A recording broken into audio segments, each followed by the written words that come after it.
Assalamualaikum warahmatullahi wabarakatuh dan salam sejahtera. Nama saya Nur Fatina binti Tamsil dan saya akan membentangkan catatan kajian tindakan saya yang diberi tajuk meningkatkan penguasaan murid tingkatan 4 STEM dalam topik pergerakan bahan merentas membran plasma dengan menggunakan kaedah membina mini notebook ataupun dikenali sebagai MiniNote.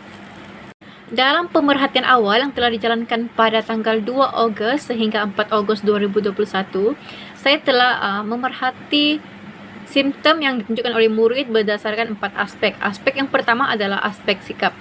Dari segi sikap, murid tidak memberikan respon yang baik dalam kelas.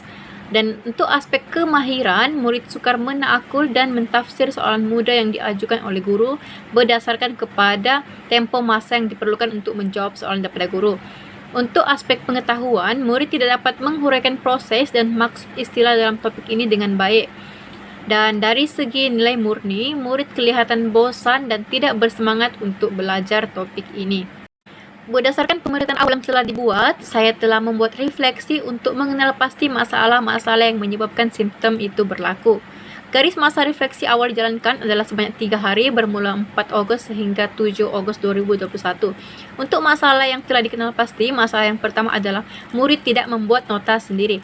Murid lebih gemar untuk merujuk kepada buku teks dan mencuba untuk menghafal pernyataan yang dinyatakan dalam buku teks sahaja.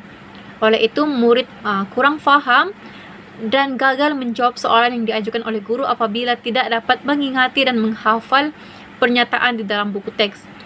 Untuk masalah yang kedua, murid merasa bosan kerana terpaksa mengulang kembali topik pengajaran yang sama. Disebabkan mereka telah belajar topik ini bersama guru pembimbing, mereka kurang memberikan perhatian dan kurang memberikan respon walaupun mereka belum menguasai topik ini sepenuhnya. Untuk masalah yang ketiga, murid tidak dapat mengingati jenis bahan yang boleh merentas membran plasma mengikut jenis pengangkutan bahan tersebut. Ini dapat dibuktikan melalui soalan kuis yang telah diberikan kepada mereka selepas kelas berakhir. Dan masalah yang keempat adalah murid tidak dapat membezakan perbezaan di antara keupayaan air dan kepekatan larutan. Oleh itu, saya telah memperkenalkan satu kaedah membina nota ringkas yang lebih mudah dan cepat dengan menggunakan kaedah membina mini notebook ataupun dikenali sebagai MiniNote. Objektif bagi intervensi yang telah saya jalankan adalah supaya murid dapat menghafal istilah dan proses yang ada dalam topik pergerakan bahan merentas membran plasma.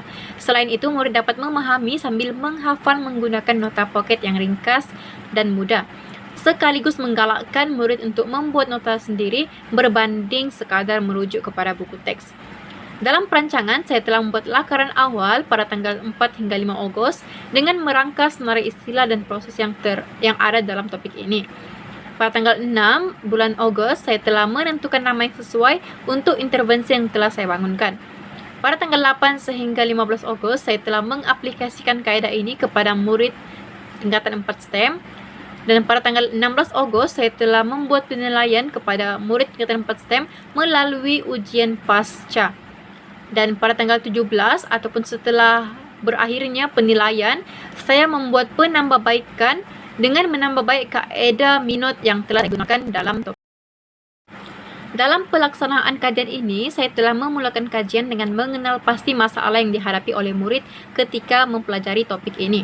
Seterusnya, saya telah mengadakan ujian pra untuk menguji pengetahuan murid sebelum pengimplementasian kaedah membina mini notebook ini jalankan.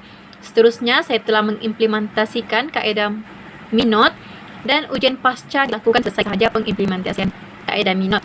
Apabila murid berjaya dan mencapai objektif, saya membuat refleksi di laporan. Tetapi apabila tidak berjaya, saya akan membuat penambahbaikan dan mengimplementasikan kaedah MiniNote sekali lagi.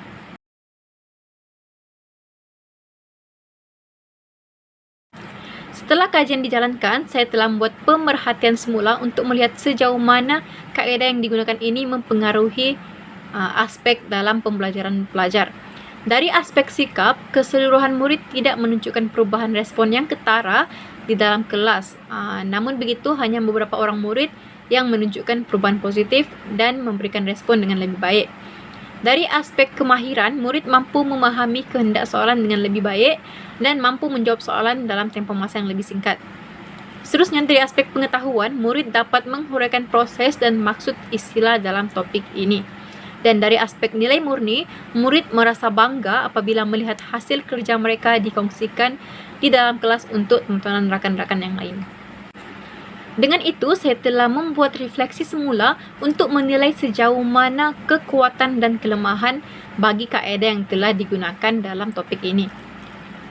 Untuk refleksi yang pertama, hanya 5 daripada 22 orang murid yang menghantar tugasan mereka dan menunjukkan perubahan positif dalam kelas dengan memberikan respon dan juga maklum balas yang lebih baik. Murid yang membuat nota sendiri juga mampu membiasakan larutan dengan lebih baik berbanding kelas sebelum ini dan juga berbanding murid yang tidak membuat nota sendiri. Seterusnya, sebahagian besar murid tidak berminat untuk membina nota sendiri kerana lebih gemar untuk merujuk kepada buku teks ataupun menghafal pernyataan yang telah disediakan di dalam buku teks. Murid yang membuat nota sendiri juga mampu menjawab soalan dengan lebih cepat dan memberikan respon baik ketika sesi pembelajaran berlangsung. Dengan itu, saya telah membuat penambahbaikan kepada kaedah yang telah digunakan dalam topik ini, di mana saya telah menyediakan template nota ringkas yang sedia ada dan mengagikannya kepada murid yang belum membuat nota sendiri dan tidak berminat untuk membuat nota sendiri.